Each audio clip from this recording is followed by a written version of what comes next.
आदाब, मैं हूं खुर्शीद रब्बानी। ग्राउंड जीरो में आज बात होगी एक ऐसी खबर की जो आपको अंदर तक हिला कर रख देगी। आज हम आपको बताएंगे कि हमारे मुल्क में कई इंश्योरेंस कंपनीज कैसे मरने के बाद बेकसूर लोगों को क्रिमिनल बताकर उन्हें इंश्योरेंस का पैसा देने से मना कर देती हैं। अपनी तरह की ये बिल्कुल अलग खबर है और मॉब लिंचिंग के शिकार हुए एक नौजवान से जुड़ी हुई है। इस खबर की तह तक जाएंगे, साथ ही इस रिपोर्ट पर हमारा तज्जिया भी होगा। इसके अलावा आपको बताएंगे कि अगर कोई मोबाइल फोन यूजर अपनी आधार डिटेल हटवाना चाहता है तो दूसरा आईडी देकर दोबारा केवाईसी वेरिफिकेशन करा सकता है, यानी आधार नहीं देने से अब आपका मोबाइल बंद नहीं किया जाएगा। साथ ही आपको बताएंगे कि गरीब रथ ट्रेनें बंद नहीं होंगी क्योंकि आम आवाम और कुछ एमपीज की मुखालिफत के बाद रेलवे ने इन्हें बंद करने का फैसला वापस ले लिया है। और इसके अलावा आपको आज की तारीख से भी रूबरू कराएंगे, लेकिन सबसे पहले देखते हैं आज की ground zero report. Ground zero में आज बात एक ऐसी खबर की जो इंश्योरेंस कंपनीज की चालाकियों और बेईमानियों का पर्दाफाश करेगी। दरअसल जून महीने में त्रिपुरा में हुई मॉब लिंचिंग में मारे गए जाहिद के घरवालों ने जब इंश्योरेंस कंपनी से सरकारी स्कीम के तहत मुआवजे की मांग की तो इंश्योरेंस कंपनी ने पैसा देने के बजाय मॉब लिंचिंग का शिकार हुए जाहिद को ही क्रिमिनल बता दिया और पैसे देने से मना कर दिया। मामला मुजफ्फरनगर के मीरपुर कस्बे के संभलहेड़ी गांव का है। देखिए आज की हमारी स्पेशल ग्राउंड जीरो रिपोर्ट। मेरे बच्चे डॉक्टर के जा रहे थे, बहू को लेके वहां से आए, आज तो ही फोन करा, उनको फोन ही नहीं उठा रहा। फोन मिला में फोन न उठावे, बस्ती में फोन मिला में कोई न उठावे। बस वो ऐसा हो जिस मकान मालिक के पास रहते थे मेरे बच्चे, उसी ने फोन करा, रोती बहुत रो रही धान रुक के मचा रखे, अरे भैया जाहिद को खत्म कर दिया, अरे भैया जाहिद को खत्म कर दिया। अरे दीदी क्या कह रही तू? मेरा लड़का बोला। मैं बोली हूँ कि भैया क्या कह रही, समझ ले बात को। बस हमें इतना पता रहा, फिर नहीं हमें कुछ पता रहा। बेटे फिर तो हमारा खड़ा मातम पड़ गया, टकरे हमारे बच्चे, हम भी सब। कुछ दिनों के बाद में वो लेटर भेजा उन्होंने वहाँ से लिखवा के डाक के द्वारा। यहाँ डाक वाला लेकर आया, मका जी ये कहाँ से आया है, पर्चा कैसा है, हमें समझाओ तो सही से क्या मैटर है। उन्होंने खोला उसे और खोल के बताया कि जी तुम्हारी ये फाइल रद्द हो गई है, ये तुम्हें कुछ नहीं मिलेगा।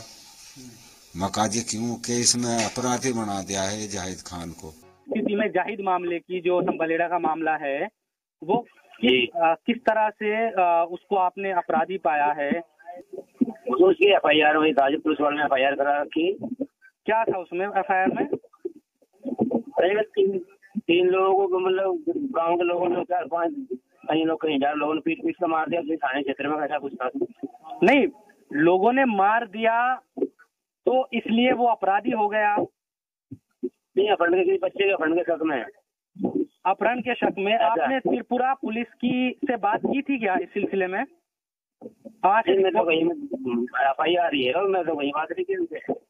आपने सिर्फ इस बुनियाद पर कि एक आदमी को पीट कर मार दिया, आपने उसको क्रिमिनल समझ लिया? मैं तो कुछ नहीं समझा, FIR में क्रिमिनल है। लेकिन जब त्रिपुरा पुलिस थाना उसको क्रिमिनल नहीं मान रहा और ये कह रहा है कि हमने रिपोर्ट जो दी है उसमें वो पीड़ित है, उसने ऐसा कुछ नहीं किया था, उसको तो वहाँ की रिपोर्ट लाकर दाखिल करवा दो, यहाँ वहाँ से रिपोर्ट मंगा दो। इंश्योरेंस कंपनी के मुलाजिम की इस बेतुकी दलील को खुद त्रिपुरा पुलिस नकार रही है। जी मीडिया से फोन पर हुई बातचीत में भी जाहिद के कत्ल की जांच कर रहे त्रिपुरा पुलिस के अफसर जुगल किशोर इंश्योरेंस कंपनी की दलील को गलत बता रहे हैं। मेरा सवाल ये है सर कि वहाँ जो आप लोगों के सामने 28 जून को हुआ था, तो क्या उस वाकई आप लोग त्रिपुरा पुलिस भी क्या उसको अपराधी के तौर पर देखती थी या पीड़ित के तौर पर? उसमें देखिए ऐसा है कि उसमें हमारे पास डॉक्यूमेंट आए, हम वहाँ से त्रिपुरा पुलिस से जी, ठीक है जी।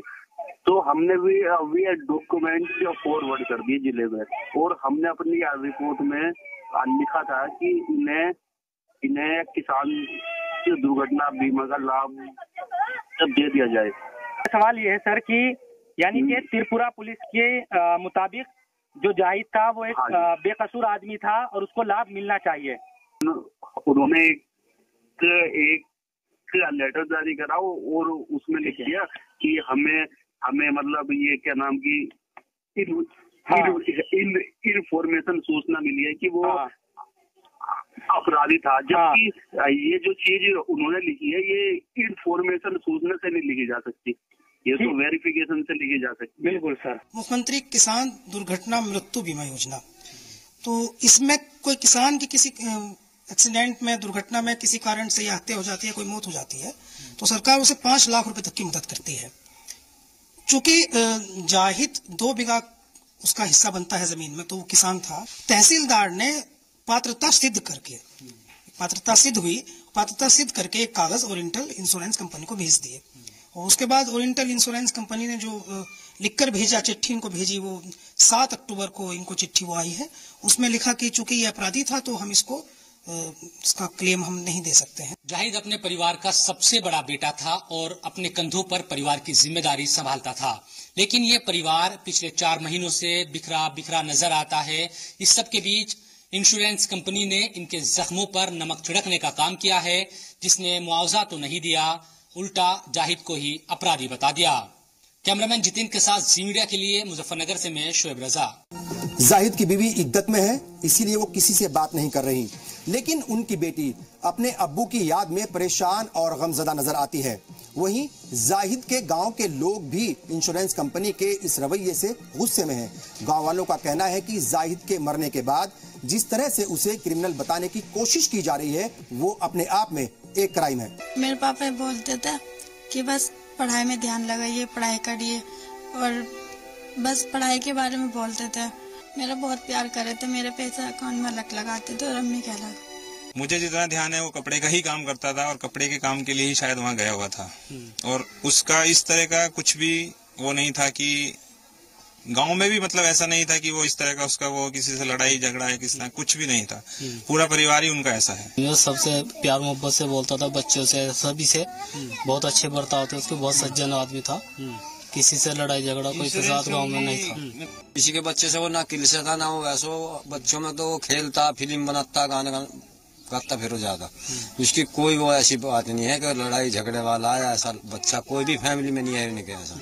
मॉब लिंचिंग का शिकार हुए लोगों के अहले खाना को अब इंश्योरेंस कंपनियों के चक्कर काटने पड़ रहे हैं। दरअसल करीब 3.5 महीने पहले त्रिपुरा में उत्तर प्रदेश के मुजफ्फरनगर के रहने वाले जाहिद का भीड़ ने पीट कर कत्ल कर दिया था। जाहिद त्रिपुरा में फेरी लगाने का और कपड़े बेचने का जो है वो काम करता था, यानी वो फेरी लगाता था और फेरी में कपड़े बेचता था। 28 जून 2018 को त्रिपुरा में बच्चा चोरी की अफवाह पर जाहिद की लिंचिंग हुई थी। जाहिद बेहद गरीब घर से है, उसके 3 बच्चे हैं। हैरत की बात यह है कि अभी तक जाहिद के अहले खाना को किसी भी तरह की सरकारी मदद नहीं मिल पाई है। उधर इंश्योरेंस कंपनी का रवैया भी हैरान करने वाला है, वो परेशान करने वाला भी है और गैर जिम्मेदाराना, साथ ही अफसोसनाक भी है। हमारी ग्राउंड जीरो रिपोर्ट में ये बात साफ तौर पर सामने आ गई है कि इंश्योरेंस कंपनी ने त्रिपुरा जाकर वेरीफाई करना तो दूर, त्रिपुरा पुलिस से भी कोई राब्ता नहीं किया है, यानी ये करना मुनासिब उसने नहीं समझा या इसकी जहमत नहीं उठाई। पुलिस FIR में भी साफ दर्ज है कि जाहिद को बच्चा चोरी के शक में मारा गया, यानी उस पर बच्चा चोरी का महज शक था। इसके बाद जांच अफसर ने अपनी रिपोर्ट में साफ लिखा है कि जाहिद विक्टिम है, ना कि मुजरिम। इस रिपोर्ट में यह भी सामने आया है कि जाहिद ने किसी भी तरह का कोई जुर्म नहीं किया। पुलिस रिपोर्ट में साफ तौर पर जाहिद को बेकसूर बताया गया है। इस सब के बावजूद भी ओरिएंटल इंश्योरेंस कंपनी ने सिर्फ FIR को बुनियाद बनाना जो है वो जरूरी समझा, यानी उसने सिर्फ FIR को ही बुनियाद बनाया, जबकि FIR में महज बच्चा चोरी के शक का जिक्र किया गया है। लेकिन ओरिएंटल इंश्योरेंस कंपनी ने उस शक को हकीकत बताकर जाहिद के अहले खाना को उसके क्रिमिनल होने का सर्टिफिकेट थमा दिया। हमारी बातचीत में त्रिपुरा पुलिस के जांच अफसर ने साफ कहा है कि तहसीलदार ने अपनी रिपोर्ट में ओरिएंटल इंश्योरेंस कंपनी को साफ तौर पर यह हिदायत दी थी कि जाहिद को इंश्योरेंस का फायदा मिलना चाहिए। लेकिन हैरत की बात यह है कि ओरिएंटल इंश्योरेंस कंपनी के मुलाजिम प्रेम ने तहसीलदार की ये रिपोर्ट देखी ही नहीं है। अब सवाल ये पैदा होता है कि क्या इंश्योरेंस अफसर को हर पहलू पर जांच नहीं करनी चाहिए थी? क्या ओरिएंटल इंश्योरेंस कंपनी को त्रिपुरा पुलिस से बात नहीं करनी चाहिए थी? और क्या ओरिएंटल इंश्योरेंस कंपनी को यह नहीं पता करना चाहिए था कि मामले पर पुलिस की क्लोजर रिपोर्ट क्या है? ओरिएंटल इंश्योरेंस कंपनी ने यह क्यों पता नहीं किया कि तहसीलदार की रिपोर्ट में क्या कुछ लिखा गया है? जिस रिपोर्ट में कहा गया है कि जाहिद को इंश्योरेंस का फायदा दे दिया जाए, उसे अनदेखा क्यों किया गया? ये बड़े सवालात हैं। आखिर ओरिएंटल इंश्योरेंस कंपनी ने तहसीलदार की रिपोर्ट को क्यों नहीं देखा? ये बार बार सवाल इसलिए उठ रहा है क्योंकि अगर उसे नजरअंदाज नहीं किया जाता तो आज जो विक्टिम है उसके खैले खाना को जो है वो मुआवजा मिल जाता। यानी जानबूझकर रिपोर्ट को नजरअंदाज कर दिया गया ताकि कंपनी को जाहिद के घर वालों को 5 लाख रुपए न देने पड़े। हैरानी की बात तो यह भी है कि जब हमने ओरिएंटल इंश्योरेंस कंपनी के मुलाजिम से इस बारे में बात की तो उसने उल्टा हमें ही रिपोर्ट मंगवा कर देने की बात कह डाली। इंश्योरेंस कंपनी के मुलाजिम का ये गैर जिम्मेदाराना रवैया साफ जाहिर करता है कि ओरिएंटल इंश्योरेंस कंपनी ने अपना काम ईमानदारी से नहीं किया। हमारी ग्राउंड जीरो रिपोर्ट में ये भी बात सामने आई कि जाहिद के घर वालों के साथ नाइंसाफी हुई है और इंश्योरेंस कंपनी ने बेहद लापरवाही से अपनी रिपोर्ट तैयार करके जाहिद को क्रिमिनल करार दे दिया। ये सरासर नाइंसाफी है। इससे पहले जाहिद के साथ बेकाबू भीड़ ने नाइंसाफी की और अब मुल्क का सिस्टम मुतासिर मुजाहिद के कुनबे के साथ नाइंसाफी कर रहा है। हमारे सिस्टम का ये सबसे सियाह पहलू सामने आया है, लेकिन हम जाहिद के घर वालों को इंसाफ दिलाने की पूरी कोशिश करेंगे। अपनी रिपोर्ट्स के जरिए हम लगातार इस इशू को उठाते रहेंगे ताकि इंश्योरेंस कंपनी जाहिद के अहले खाना को उसका हक दे। और इसी के साथ वक्त हो गया आपसे विदा लेने का। अपना ख्याल रखें। मुल्क और अपने आसपास फैली बुराइयों को रोकने और उन्हें खत्म करने के लिए आगे जरूर आएं। कुछ देर के बाद देखिए आपकी बात। मुझे और पूरी टीम को दीजिए इजाजत। आदाब।